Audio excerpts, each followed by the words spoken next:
Hello, parents. This is Anne Arundel County Public Schools, and you're listening to the Maryland Crabs Podcast. Live from a grungy kitchen table located in Annapolis, Maryland's scenic and historic capital, it's the Maryland Crabs Podcast. With each episode, your hosts, Tim Hamilton, John Frenay, and the occasional guest will dive in and pick apart the stuff that really matters most to you. We're too lazy to actually solve any of these problems, but we can definitely stir the pot. From schools, politics, parking in the fire lane, to those horrible people who drive BMWs. And here with this week's episode, live from the kitchen table, Tim Hamilton and John Frenay. It's Thursday. It's the Maryland Crabs. We're back. We're together. We've been together a while lately. Yeah, that's true. That's right. We were together last week for that. Before you screwed up that episode about Eastport Rockin'. I totally didn't screw that up. That was... We worked, so just so everyone knows, this week was supposed to be Eastport Rockin'. We had Jess Packler on. And if you don't have plans for the 23rd, Saturday the 23rd, go to eastportrockin.com, buy tickets. But we will have something about Eastport Rockin' coming up for as next a crab week, cake. right. Or a full episode next week. We've got to just get together. But it's that nightmare scenario where at 11 p.m. I'm texting John going, all right, this thing's hosed, and he's yelling at me, and I'm trying to fix it, but it just was a computer error. It was just the program was corrupt, and so I had to timidly text Jess. I'm like, hey, how you doing, Jess? How's your day going? Good. Going to the Caps.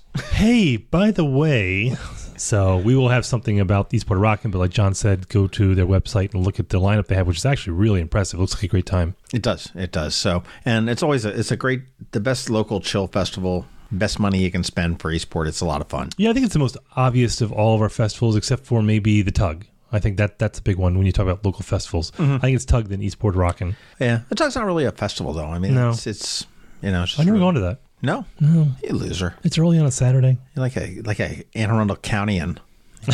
You're not an Annapolitan. I am such a stepchild of everything. I don't live in the city limits. I live just outside, but I live in a part of the county that's separated from the rest of the county by the city. So we don't belong to anybody. You're an orphan. Sort of. Okay. Yeah, but it was little orphan Timmy. Now, we were not together for the Maryland Hall interview, which you did. No, which was fun. And actually, that was Maryland Hall, man. That is such a great resource that we have here. It really is. I like it. And it was great to talk to Margaret and find out, what her ideas are going forward. And, Linnell Bowen put this huge foundation for her. And, Linnell built it from nothing. Yep. Into what it is, and no offense to Linnell, but she wanted to relax. And she lived there. You know what's funny about Linnell? It used to be in my previous life the job I had, and people don't tell you about this when you work for local companies or restaurants or retail or whatever it is that you get bombarded with donation requests from like schools and nonprofits. I would get 50 a day, literally. Right. And you can't do everything for everybody, and you try to. But Linnell would call me, and she would say, I need this, and you will deliver it, and here's what I want. And she was sweet. I'm just like, all right. Be there. Let me get a truck, and I'll get it out there. You don't say no to Linnell. Yeah, no. So, it's exciting what they're doing, the expansion they're doing for the additional wing. They're going to get underway to finish up the main theater. The Black Box Theater, too, right? Well, they're doing the Black Box Theater in the basement, which is the Bowen Theater, which is, it's just going to be My brother explained that to me, the Black Box Theater, because he's a playwright up in New York, and he's written some great plays. As a matter of fact, right now he's in Toronto. He's got his play up there about 9/11. It's fantastic. But he explained to me that a Black Box Theater is essentially, I think it's like 99 seats or something like that. It's a specific number, yeah. Okay. Because apparently, Black Box Theater, Off-Broadway, and Broadway, they all mean different things, and a black based box on capacity theater. or yeah, so there's some theater nerd out there, right, who's yelling at their iPhone, but I think it's 99 seats in a black box theater. Interesting. But no, it's very flexible. You were saying that we could do films in there, or you could do play in there, you could do a musical performance in there, a small musical performance. It's very, very flexible space, and just the way they can move things in and out on 3 levels now, which is just you solved that phenomenal. mystery for me, because my daughter's school's right there, and whenever I'd pick her up, there's that. On the 3rd floor, there's those doors that are the elevator doors that go into nothing. And right, you look out and you go, man, some contractor's going to get there. Yeah, I'm like, is there another part of the building they're built and they haven't started it yet? And I couldn't figure it out, but I was too lazy to research it.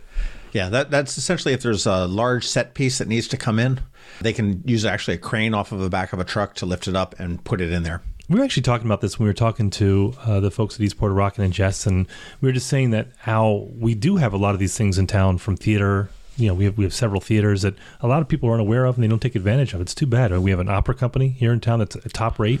Mm-hmm. We have. If you like opera, I do like opera. I know you do. Yeah, I'm a big fan. Ballet. I like ballet too. But there's a lot of that stuff that you don't really, I mean, you still want to go to Baltimore, Washington, but we have a lot of it right here that people just don't take advantage of. And it's not high school stuff. I mean, it's not amateurs. It's Summer Theater has got some great stuff. They do 3 plays a summer, and they're really good. They're doing Bullets Over Broadway right now. Right. It's Napa really Summer good. Garden Theater. So go there too. How's your mindfulness working out? So it's none of Have your you business. bitten your kid's head off lately? So, John, I did a crab cake, released it a few days ago on Monday, and it was... With Lauren, right? Right. And she is an author of The Mindfulness Journey. I'm sorry, Lauren, I can't remember that right offhand.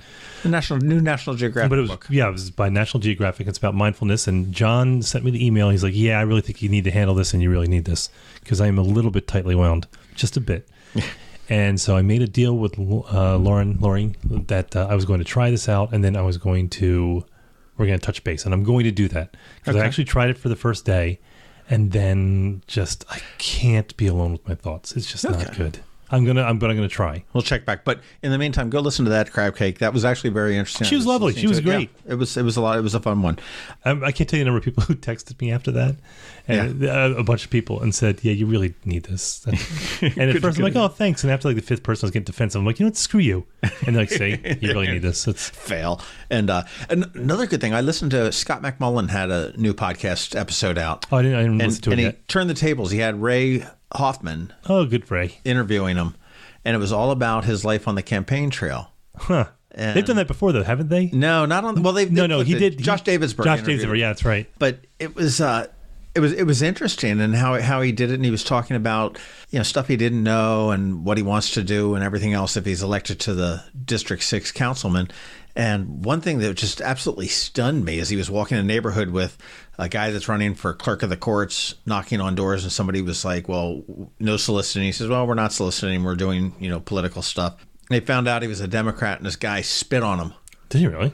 I'm like, whoa, dude, man, that's hardcore. That's where we are right now in this country. It's, I'm like, oh, unbelievable. I mean, I feel bad for Scott that had to do it. I mean, I think it's kind of cool that he sort of threw that out there. That's the crap that some of these politicians are going through, or politician wannabes. I guess he's a wannabe. I think it's everybody. It's just we're also for no good reason. We're just also polarized, and there's just not reason. I always said that. I think I've told this before. But I had neighbors who were a couple doors down from me, and they were just bleeding heart liberals, and then a couple doors the other way, they were just diehard conservatives, and they got to the point that they couldn't go to parties together.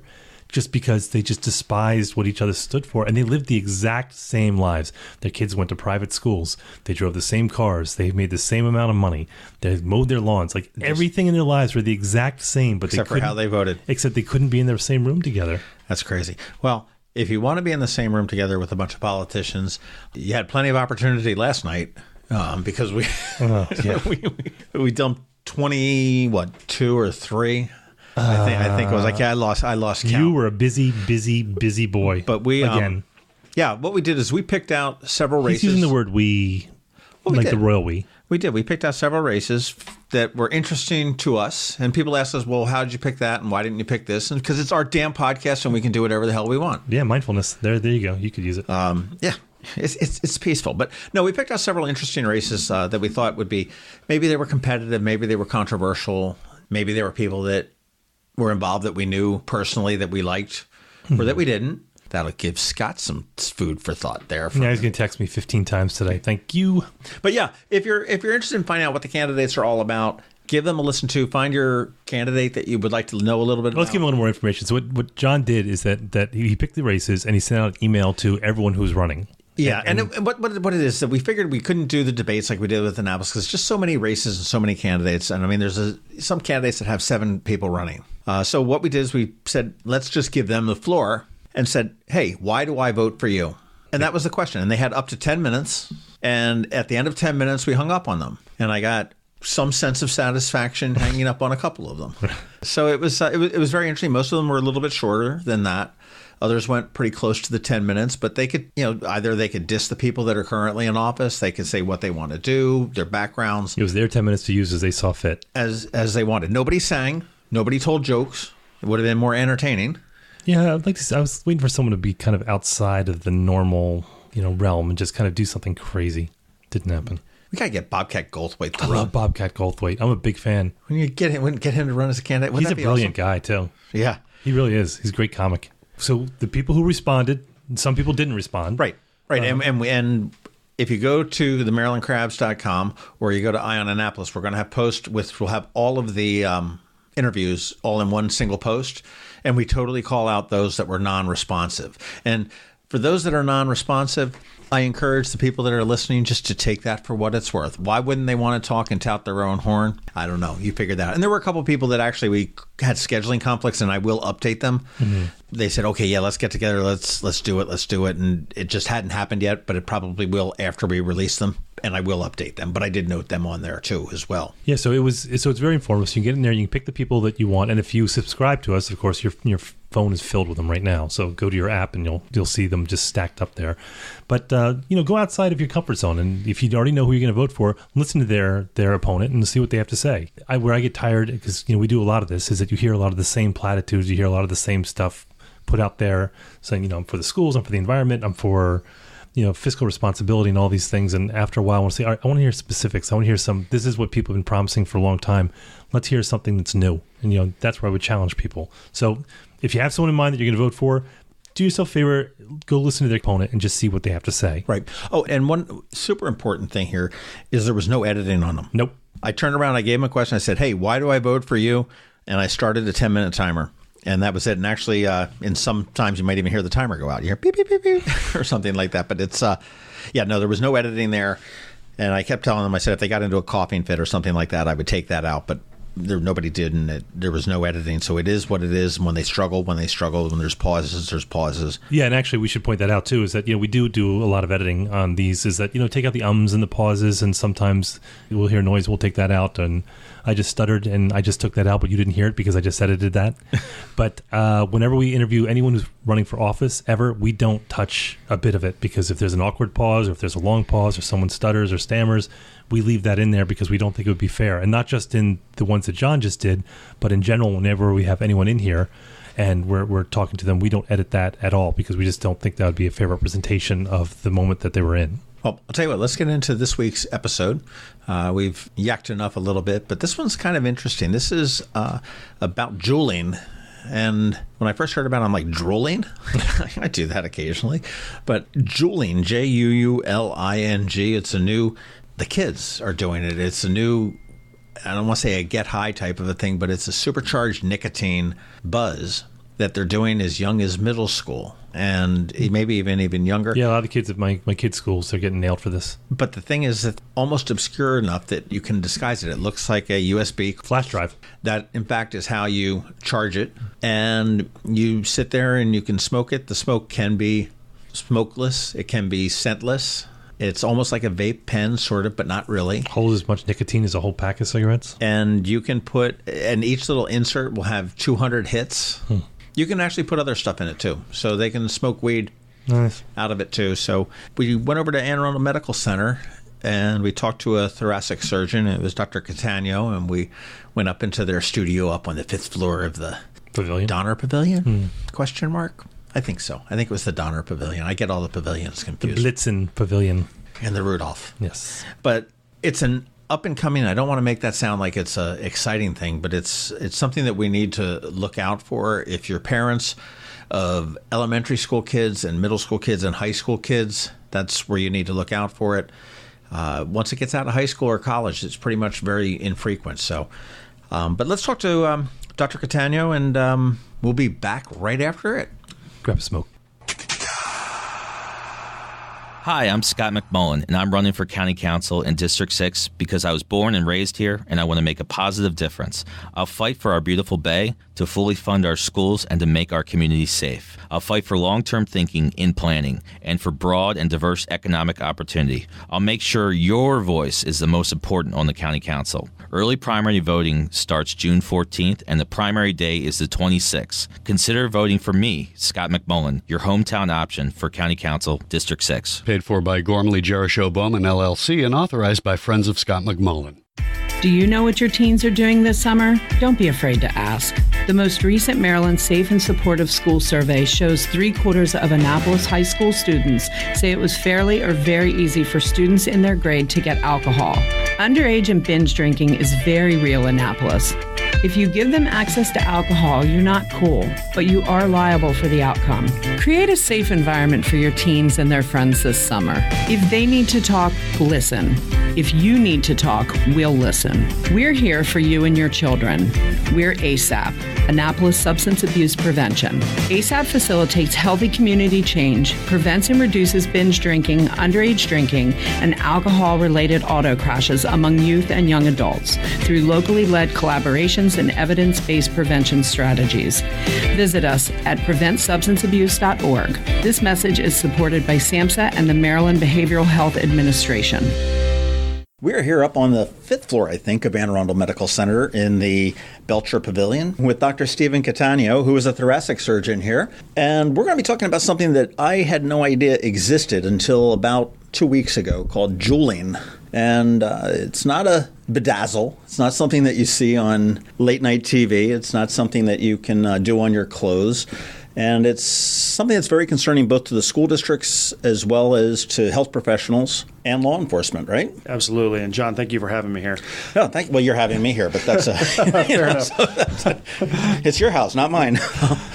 Juuling has really taken off in the last several years. Electronic cigarettes, so Juuls are one of the electronic cigarettes that are out there. And a lot of people have heard of vaping. Okay. And that's kind of the main word that we use. And vaping just means the vapor that comes off of the electronic cigarette. So now we've made a verb out of it and we call it vaping. And electronic cigarettes have been out for decades. And the stores have been popping up in the last 5 to 10 years. Pretty much you can't go to a strip mall and you don't see some sort of a vaping store, an electronic cigarette store. Sure. I'm actually surprised that they haven't been legislated out.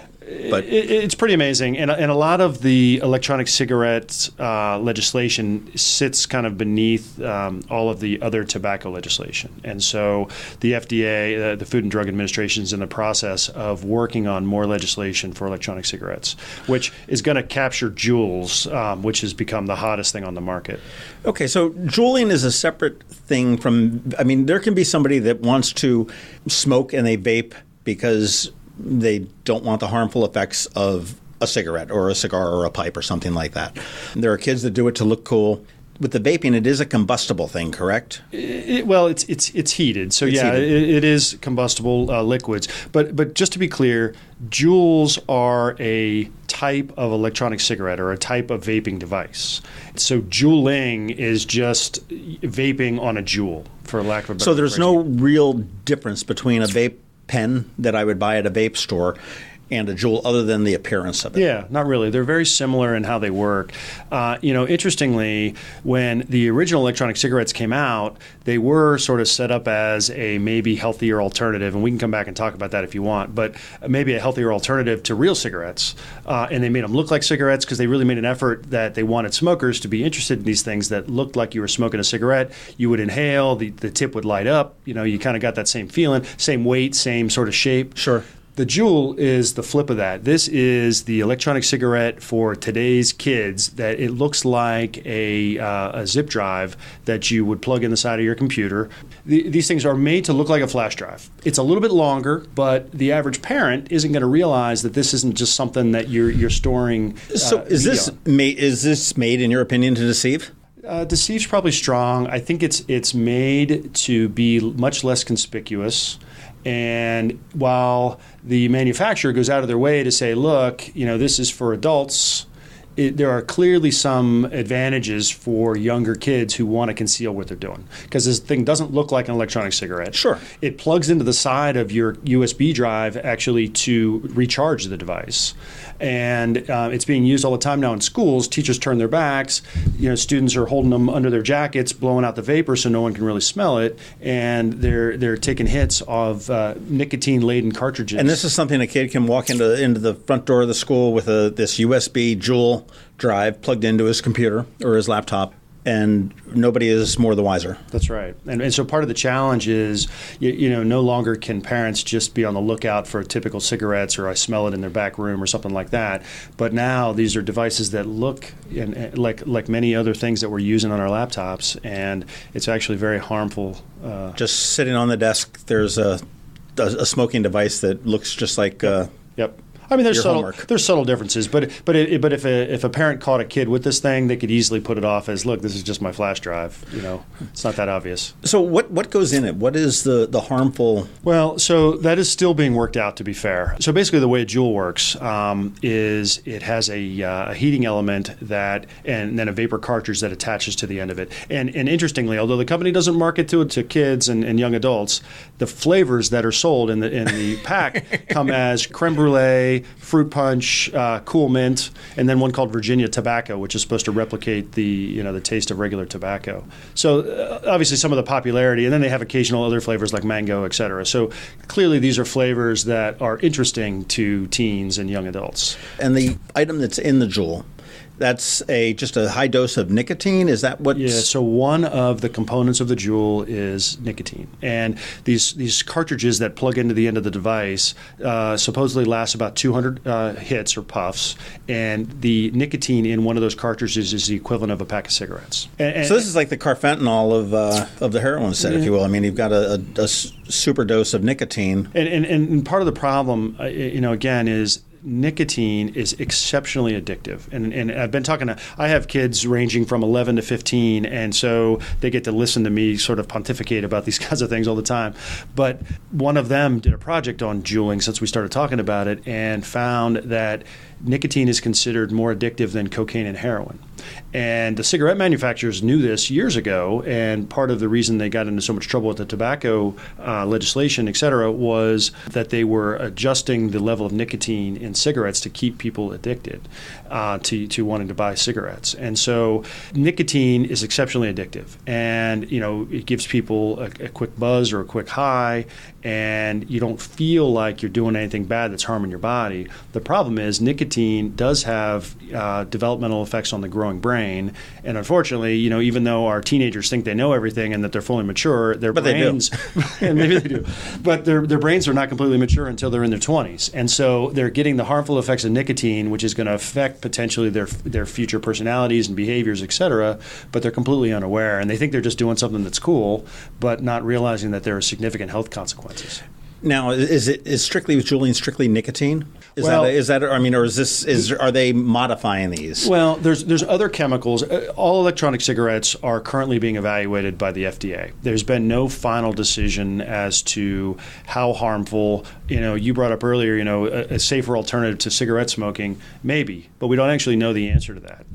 And we won't for years, I'm sure. We won't. We hope to hear something in the next couple of years, but it'll be at least that long. But if you think about it, you're inhaling something into your lungs that has chemicals that you're burning, and there are often cancer-causing or carcinogen substances that are in these devices, just like regular cigarettes, and we just don't know the long-term implications. Do you feel that there's any use for a Juul that's not nefarious? Yeah, so there may be some benefits. Some smokers have used not just Juuls, but any electronic cigarettes and felt that it helped him or her quit smoking. Okay. And we think electronic cigarettes are safer. I keep saying think because we really don't know for sure. The jury's still out on how much safer, if at all, these things are. But probably it's better than the regular combustible typical cigarettes that people smoke. With burning and exactly. Smoke so maybe. But there's probably a role for these devices to help smokers potentially find a way to quit.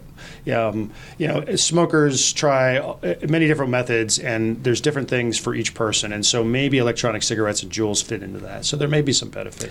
I know my mother quit, and she had to carry on a toy cigarette for many years after she quit cold turkey. I've heard people with rubber bands snapping on when they feel the urge to smoke on their wrist to do that for nail biting and whatnot. So the jury's still out on it. So we've got to... Jury's still out. And that's part of what the FDA is trying to figure out is, how can we maybe keep these devices around in case there's benefit for smokers, but by no means should people be picking these things up and call it a safe alternative to cigarette smoking. Now, as a thoracic surgeon, is this causing damage to the throat by using this, or is this just a nicotine issue that is... nicotine primarily would affect the brains and...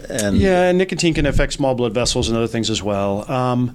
So the short answer is yes. Again, you're inhaling other compounds, not just the nicotine. Diacetyl is another compound that's in electronic cigarettes, including Juuls. It is it causes what's called popcorn lung. And the reason where that comes from is it was an additive used by the popcorn industry, and they were finding a lot of their workers were showing up with these awful lung diseases. And so that is one of the chemicals that's been found in some of these electronic devices. So, yes, throat, lung, you're exposing, by inhaling these heated substances, you're exposing everything from the throat on down to potential harmful chemicals that can affect your breathing down the road. Maybe it's going to cause cancer down the road. Again, we don't know the answers to all of that. How prevalent is it at this point? I mean, this is something that I hadn't heard of, like I say, a couple of weeks ago. Sure. I mean, is this something that's running rampant? Is it potentially set to run rampant? Are we ahead of it, behind it? Where are we? So we're definitely behind it. Cigarette use, so true cigarette use, we've made a lot of progress in the last couple of decades, and maybe 9 to 10% of teenagers and young adults were using cigarettes. Electronic cigarettes 5 years ago, estimates were about 1%. Now we're up to almost 20% have at least tried an electronic cigarette, including a Juul. And so that's 1 out of 5 kids who's running around in high school is potentially either using this regularly or has at least tried it and has the potential of becoming addicted to it. Where do you buy them? Well, so again, you can buy them online through the company, who they make a lot of efforts again to not sell under 21. The state of Maryland, with that button that says I certify I'm 21 yeah, and more. Yeah, exactly, that kind of thing. But part of the problem, and we've been involved with legislation that's been introduced to the Maryland State and House to try and increase the tobacco and other device age to 21, is because if there is so it's legal to buy them at 18 in the state of Maryland, any electronic cigarette, including Juuls. I just found out actually that another major gas station chain just started carrying them in Maryland. And so a high school senior, and this is happening all over the place, will go in. They're 18? They're 18. They'll go in, they'll buy the device, and there's a heck of a market for them, actually, a black market for them in schools, and they're selling them to younger kids. To the freshmen. Well, it's no different than somebody selling pot to a kid in school either. Yeah. But so the devices themselves are being sold in, you said, a major gas station. Can I buy them in a vape store? I think some vape stores do carry them, and online, and now gas stations too. And then the insert, the nicotine, the buzz, whatever it is, that's a cartridge that goes in that, and that is also purchasable at vape stores, the gas stations and whatnot. It's sort of like it's like a replacement cartridge. So you run out of the liquid substance with the nicotine, et cetera, and after 200 puffs, and you just have to change the cartridge. Okay, and that cartridge you said lasts for 200 puffs, and then you just need a new one there, and you can recharge the heating element of it through your laptop. So as you plug it into the USB drive. So as you're listening to your teacher lecture on about some war of some long ago, you're charging your next little hit there. Yep. Have you seen a medical issue with? I mean, are students are young people presenting themselves to your practice, to the hospital, the emergency room, with anything that is on that? I mean, I know obviously with heroin and whatnot, we've got overdoses and sure. Alcohol poisoning and everything else. Is there something immediate that is an effect on anybody? So, not that I'm aware of, because the effects are not really that immediate, I don't believe. It's going to be more of a drawn-out thing. And I think that's part of the harmful effects is you don't immediately feel sick, or you don't immediately have to run into the emergency room because you've got some sort of poisoning. And so it's more subtle, I think, and they're more long-term effects. There have been reports, though, going back, again, getting a little bit away from Juuling, to refillable electronic cigarettes where you buy a canister of the liquid to refill the cigarettes. There have been reports of poisoning from those because you get such a nicotine overdose with that. Animals, for example, have gotten into those things, and that has caused deaths and other problems in animals because of the poisoning. Interesting. Now, can the canisters, can the cartridges that you've got, can they be changed with anything more nefarious? I mean, I've heard again with the vaping that you can throw, some weed in there and everything else, and smoke marijuana relatively obscurely, if you will. Right. No, same with Juuls and other electronic cigarettes. Yeah, you're able to sort of mess around with the cartridges and put in other additives and make your own mixture. Yeah. Best way for a parent to keep aware of this? Well, like everything else, we need to really keep an eye on our kids. We need to know what they're doing. Yeah, I've been a proponent of that. Know your kids' friends, know what they're doing, and sure. everything else. Don't be overbearing. But absolutely. So I mean, is there any behavior issues that present themselves or anything? Not really, other than a lot of electronic cigarette use can lead to regular cigarette use as well. And so, that's a little bit more obvious. But I think the more important thing is for parents to be, and grandparents and others, to be aware that these things even exist. And so if you see something that kind of looks like a flash drive but doesn't make a lot of sense, or your kid's doing something that you're a little bit concerned about, it looks like he or she might be smoking or doing something with this device, you just need to know what's out there. I think part of it is a lot of us parents don't even know that these things exist. Is there one manufacturer of this, or are there several? Is there any way to definitively identify, if I'm throwing a flash drive down on my desk and a Juul, is there a way to identify the two other than smoking it? Yeah, I mean, there are subtle differences. It's longer. It's got this clear cartridge on the end. I think if the device is clear, is carefully examined, you can tell that it isn't quite the typical flash drive. And is there just one manufacturer? There's just one manufacturer at this What's time. The name of the manufacturer? Juul, Juul. So they're making themselves a verb. They are. They are. They've gotten their own verb out of this. The schools are finally catching on, thank goodness, because even in my children's high schools and grade schools, they have been passing rules for the students that if they're caught using these devices, they have escalating punishments from suspensions to potential expulsions. So, which is one more thing, and certainly in the public schools, that's one more thing that the resource officers and the guidance counselors and the teachers obviously need to keep an eye out for. I remember when my kids were younger, we didn't quite have this. The teacher said, yeah, I can always tell when you're texting in class because nobody looks down at their crotch and smiles. It's right. Like, okay, well, give me your phone. It's like, we're not quite as subtle as we think, and I'm sure the kids today, as they're Juuling, are probably not as well. Something to be concerned about, certainly for parents, for caregivers, for teachers. Looks like a thing, and we're going to put some links to pictures and whatnot in this podcast so you can see what they look like and keep an eye out. I mean, it's a problem. You think it's going to get worse? I do. I think, again, it's become cool to Juul. And so... Sounds like a PSA. It's like it might be on a Saturday morning commercial. Yeah, no, exactly.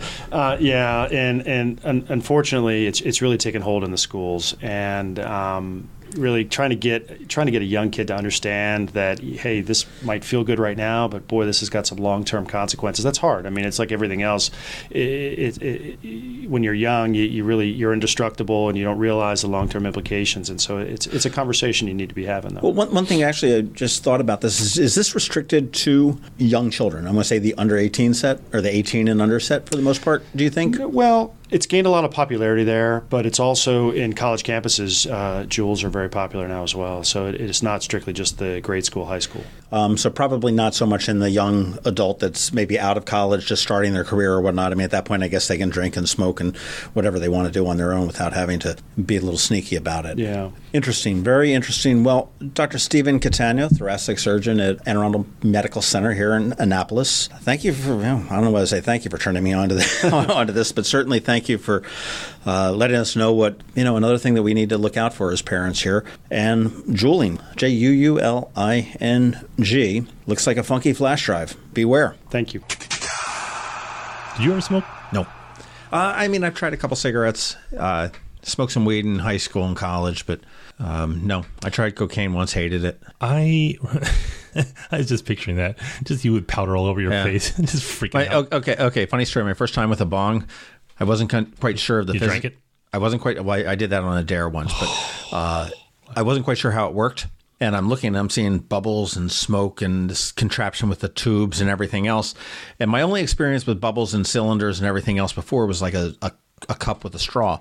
So I get this thing looking like I know what I'm doing. I put it up to my mouth and I proceed to blow into it. And it takes the bowl and it blows it all over the room. And everyone's like, "Oh my God, what are you doing?" It was really embarrassing. Then I had to cough and pretend like, "Oh yeah, it was." Whitest guy ever. Oh my God. I smoked for a long time. I smoked for maybe 20 years, something like that. I was like pack and a half a day. Well, the scary thing about this Juuling is that we don't know what we don't know. We don't know what it does, what it can do. We don't know how long some kind of effect will take. Right. So it's definitely something to watch.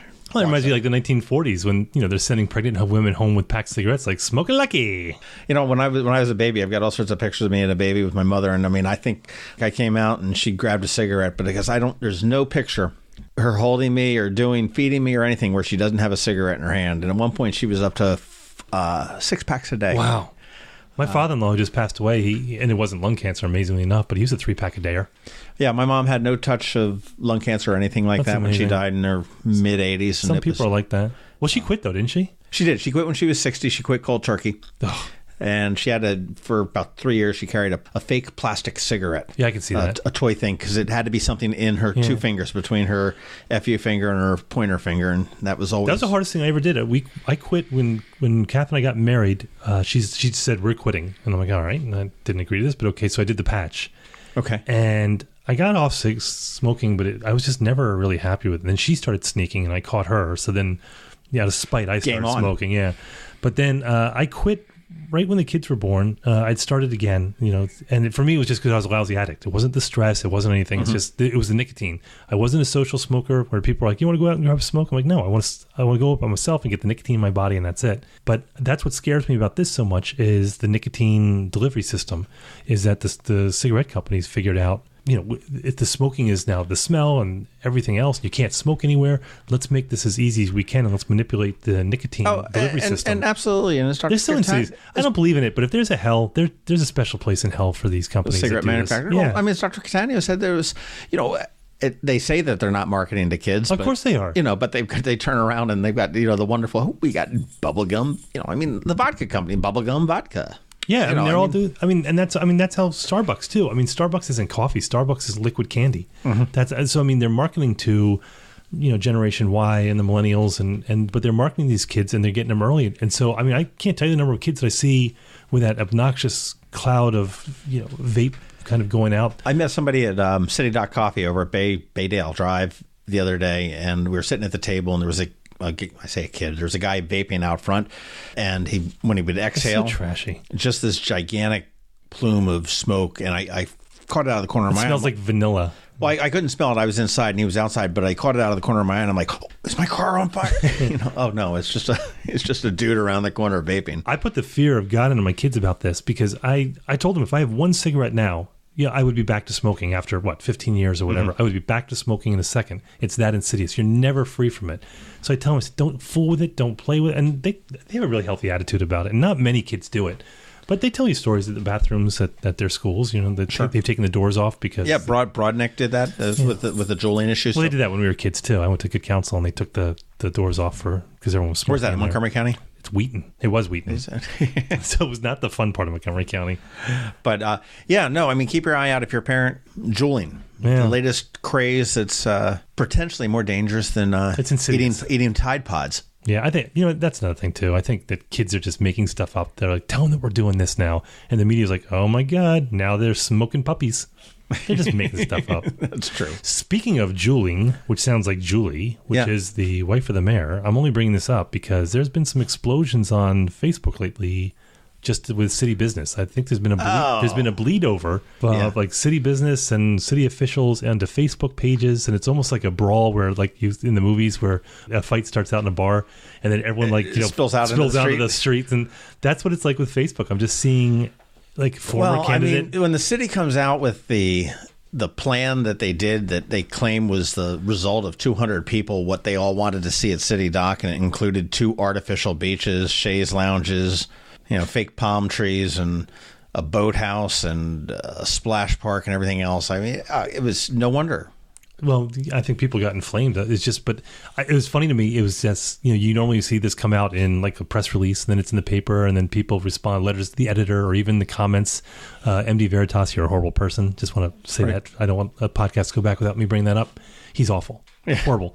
But you're seeing it spill out into. Then first it was Eastport Forum, and now you're just seeing like people's Facebook pages, and now also I'm seeing city officials commenting on this. And although I have someone that I know who's a PIO, I don't want to mention her name, but she's very well respected, and she actually commented on one of those, and I mentioned that to her the other day, and she said, I don't see a problem with it. She goes, it's a new era.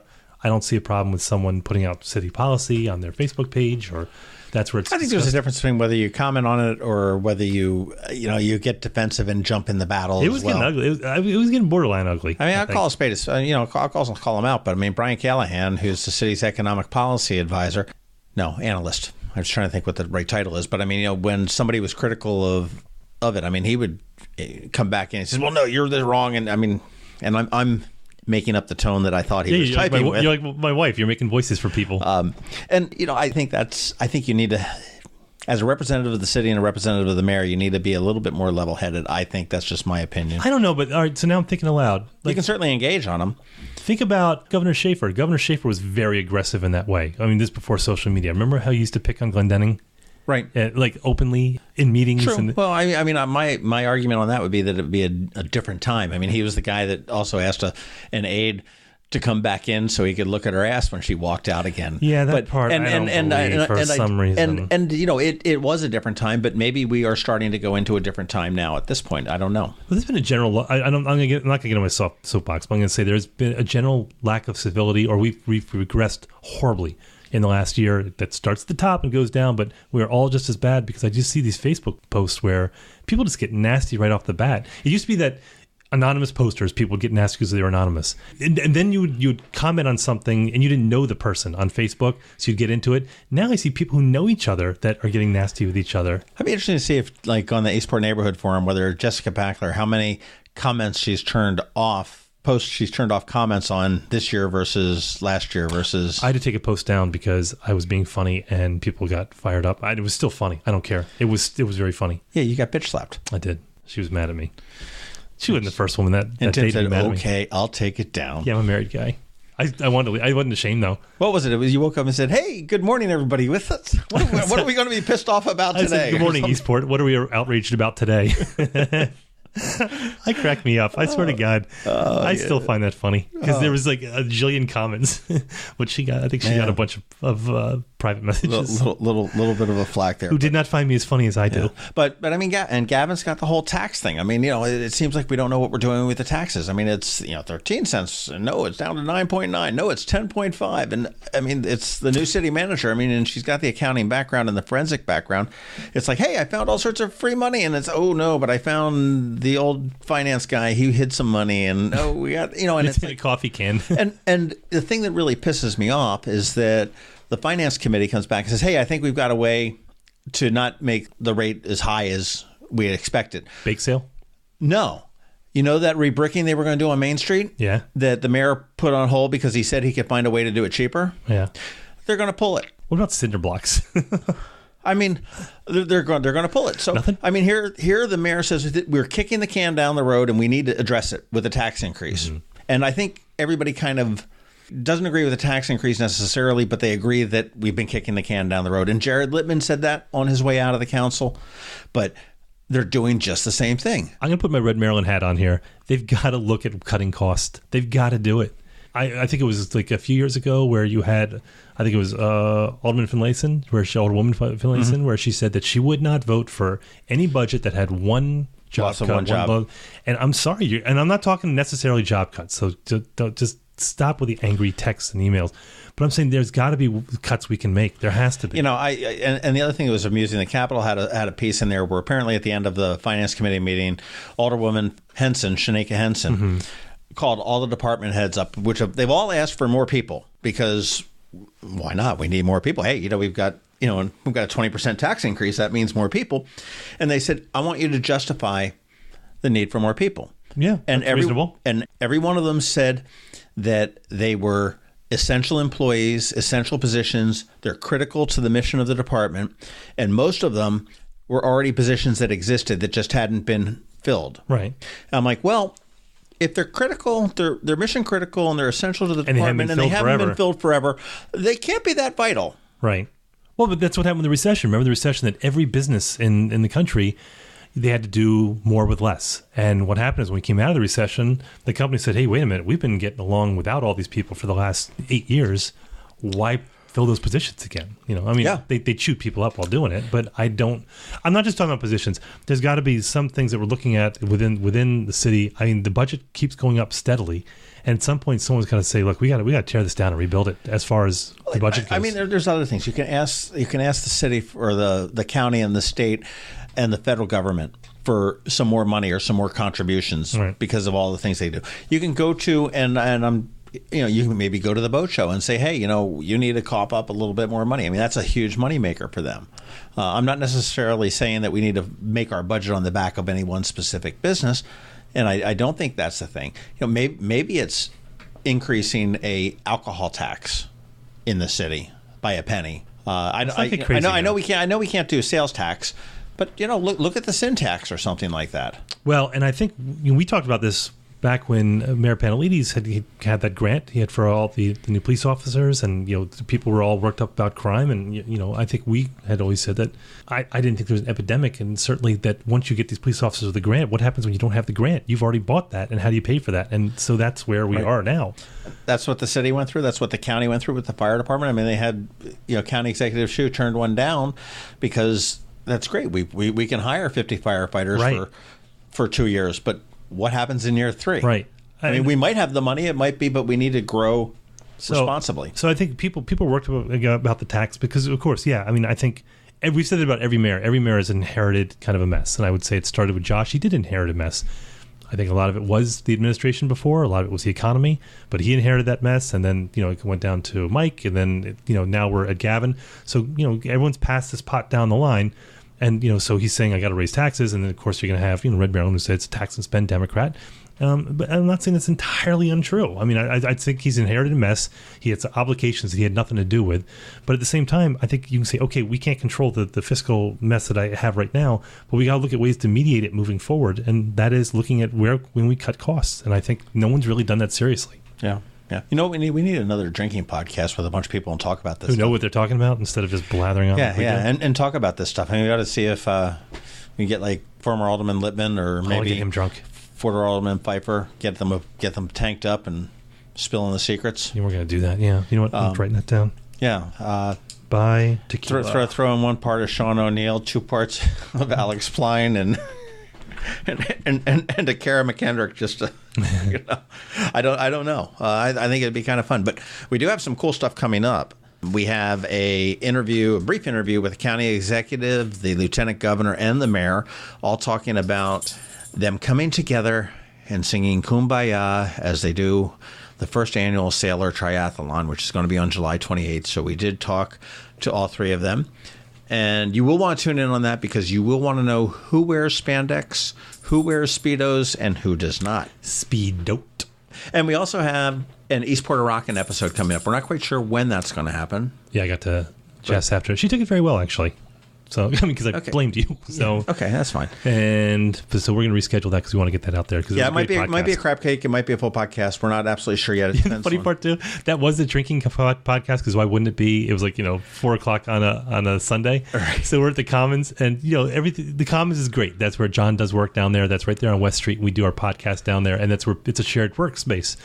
And John went in and he grabbed a couple beers. He got one for our guest and one for me, and he came in and we cracked open the beers, and someone came in very politely. He's like, hey, how you guys doing? Listen, they're my beers. They're my last ones. I'm trying to put the bottle cap back on. I'm like, oh, sorry. He was very nice about it, but he was. I still need to go out and buy a bottle of what was it? It was Smittix Red and Guinness, yeah. And Guinness. I'm going to buy them a 6-pack of each and put them on their desk. He was like super nice. I felt horrible. I was distracted the whole podcast because he went to go get a beer. Well, you know how bad it is when somebody drinks your last beer. Yeah, it was the last beer too. So he probably just went and going, I just want a beer. I just want to drink. And he just saw me there, and he's like, I'm not going to say anything. He's like, you know what? So he probably stormed over. And it's like yanks the door open. It's like, hey guys, how are you doing? Well, so we are going to get that going there, and keep the comments coming. Keep sending us suggestions. We had somebody suggested talking about a local connection to a female soccer pro. Yeah. So I have to call her back. But we've actually gotten a bunch of emails that come in, and John's like, "Have you contacted them?" I'm like, yeah, I've left a message. So then I go back and make a call. So I've got like 5 of those I got to do. So if you've emailed, it's my fault. I'm sorry. But until then, you can find us on Facebook. We have a group and we have a page. So find us there. We're at MD Crabs Podcast on Twitter. Subscribe to us. That's critical. So when you go into whatever your podcast player of preference is, hit subscribe. That way you never miss a download. It comes in automatically, and we're there every Thursday. And the occasional crab cake. You have dogs barking. It's great. And then you want to rate us, or we want you to rate us, and we want you to give us a 5-star review. And if you can do a comment, please do a comment, and do that for everybody. Do that for More Power to You and the Indianapolis Podcast and the Indianapolis Pintcast, because it really helps all of us out. Because it helps Maryland Soul Force Politics, Red Maryland, yeah, all of them. And thank you again to Red Maryland for putting Maryland Podcast Month together. That was a lot of fun, and I'm really looking forward to next year. So that's Red Maryland. Give them the reviews, give them the ratings. But until then, just tune in. Yeah. Hey. You can never say goodbye, can you? Go ahead. I'm trying to think what the date is. Next podcast, we'll throw out predictions on the primary win. Oh, yeah, we have an idea on that. Yeah, okay. We were talking about that before. Yeah, so we have a scientific method, semi-scientific. It's going to be scientific-y. Okay, bye. This has been the Maryland Crabs Podcast with Tim Hamilton and John Fernay. Sure to follow them in all the regular places, Facebook, Twitter, YouTube, and online at themarylandcrabs.com. Take a moment to rate us on iTunes. Now, get the hell out of my kitchen. Seriously, go! You're still here? It's over. Go home.